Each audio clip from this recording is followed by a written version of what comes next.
permusyawaratan atau perwakilan, otomatis itu membahas tentang musyawarah. Nggak mungkin yang lain, nggak mungkin merancang keduanan, kemanusiaan, kebersatuan, itu nggak mungkin. Oke, kita lanjut. Nah, yang terakhir itu nilai keadilan sosial bagi seluruh rakyat Indonesia.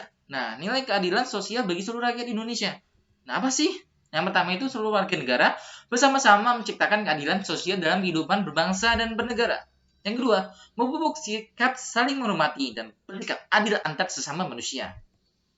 Nah, ininya sih, dalam sila kelima itu membahas tentang arti nilai sosial. Jadi, kita sebagai manusia harus peka terhadap lingkungan sosialnya. Jadi beda sama sila kedua. Kalau sila kedua tadi memanusiakan manusia, kalau ini kita harus peka terhadap sosialnya. Jadi kayak gaya hidupnya kita sendiri, kayak kita tidak boleh boros, terus kita tidak boleh berjudi dan lain sebagainya. Begitu, teman-teman. Nah, terus ada yang tahu nggak perbedaan komunisme, liberalisme, sama Pancasila? Nah, apa ini? Oh, perbandingan ideologi. Oh, ini ada tadi kan ini pembahas tentang ada yang tahu nggak sih perbedaan komunisme, liberalisme, dan sama Pancasila? Nah, kalau di ini perbandingan ideologi, komunisme HAM diabaikan, liberalisme HAM dijunjung secara mutlak, Pancasila HAM dilindungi tanpa melupakan kewajiban asasi. Yang kedua, komunisme itu nasionalismenya ditolak. Kalau liberalisme, nasionalisme diabaikan. Pancasila, nasionalisme dijunjung tinggi. Kalau dalam permusyawaratan, kalau komunisme, keputusan di tangan pemimpinan partai. Kalau liberalisme, berdasarkan voting. Kalau Pancasila, musyawarah mufakat. Dan ini sih, ya begitu. Momen yang nomor 1 itu mencakup HAM. Kalau HAM komunisme itu diabaikan, liberalisme mutlak. Pancasila itu HAM tapi tanpa melupakan kewajiban asasi. Kalau nasionalisme itu, kalau komunisme ditolak, liberalisme juga ditolak juga, sama aja. Bukan ditolak sih, kalau ditolak tuh, nah kita itu tidak boleh menjalankan nasionalisme itu, sedangkan diabaikan itu kita masih menjalankan tapi nggak dianggap itu. Beda ditolak sama diabaikan. Ingat ya teman-teman, habis itu Pancasila itu nasionalisme dijunjung tinggi. Yang ketiga, partai. Kalau partai itu keputusan di tangan pimpinan partai. Besok keputusan melalui suara terbanyak itu voting, itu liberalisme, Pancasila, musyawarah mufakat. Yang keempat, adanya dominasi partai. Nah, partai intinya sih ini. Terus kalau komunisme itu dominasi partai, liberalisme dominasi mayoritas, terus Pancasila tidak ada dominasi. 5. Ini kalau ini yang kelima itu kayak musyawarah, cuman kayak pendapat tuh sih, kayak pendapat kan ada pro dan kontra. Nah, kalau ini komunisme itu tidak ada oposisi, tidak ada yang kontra gitu, nggak ada yang menentang. Kalau sedangkan liberalisme itu ada yang menentang. Tapi menentang itu lebih banyak. Tapi kalau Pancasila itu ada penentang juga, tapi dengan alasan sebagai penyeimbang, kayak sebagai pemecah belah gitu, kayak sebagai mengatasi masalah tersebut lah, sebagai penengah lah gitu loh ceritanya. Terus itu yang keenam, tidak ada perbedaan pendapat. Kalau komunisme, kalau liberalisme ada perbedaan pendapat, tapi tidak dihargai pendapat tersebut. Sedangkan Pancasila itu ada perbedaan pendapat dan dihargai.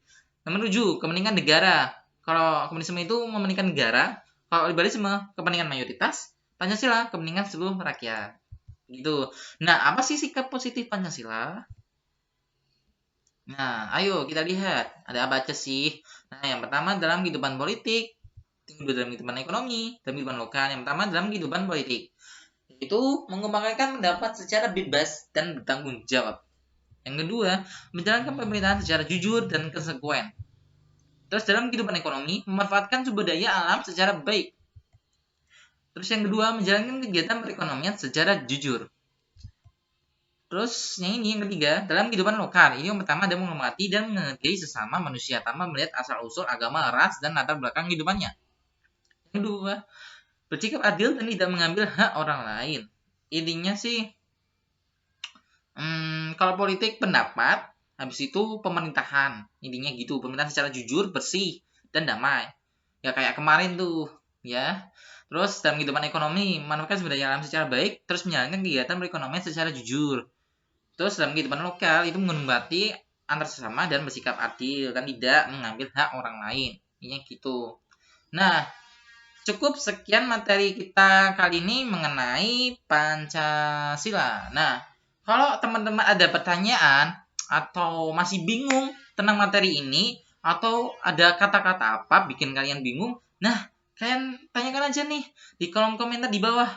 Nah di situ nanti para tenor TWK akan menjawab pertanyaan dari adik-adik, dan nanti pertanyaan tersebut akan dijawab melalui video berikutnya gitu.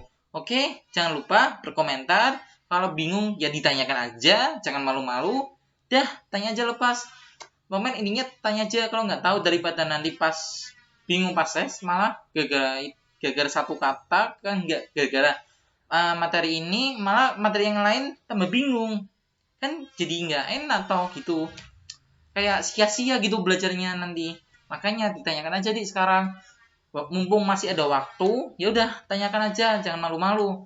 Oh iya, jangan lupa share ini ke teman-teman agar teman-teman kalian juga mendapatkan informasi ini tentang Pancasila. Dan juga jangan lupa subscribe dan aktifkan loncengnya supaya agar kalian mengetahui informasi video selanjutnya. Karena tanpa mengaktifkan lonceng, kalian pasti nggak tahu ada video baru atau tidak itu di channel YouTube Gus Education. Ya, ininya jangan lupa klik loncengnya, terus subscribe juga, like this video, and share information for your friends. Jangan lupa share ini ke teman-teman agar tidak ketinggalan informasi. Oke, bye bye, have a nice day, see you.